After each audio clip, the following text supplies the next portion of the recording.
эле урушуп кеттим, мен жашагым келбейт. Дос, бул эмне кылганың? Сен эгерде бир жигиттин артынан ошентип өзүңдүн өмүрүңдөн кечем десең, анда ата-энең катуу кайгырат. Сен али жашсың, келечегиң алдыда. Андан көрүп сен окууну ойло, чоң окууга барасың.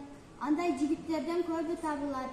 Өзүңдүн жашооңду антип бир жигиттин артынан өзүңдү өлтүрөм дебе. Рахмат дос, сен мага жакшы кеңеш айттың. Эгерде сен келбегениңде мен бул дарыларды ичип өзүмдү өлтүрүп алам.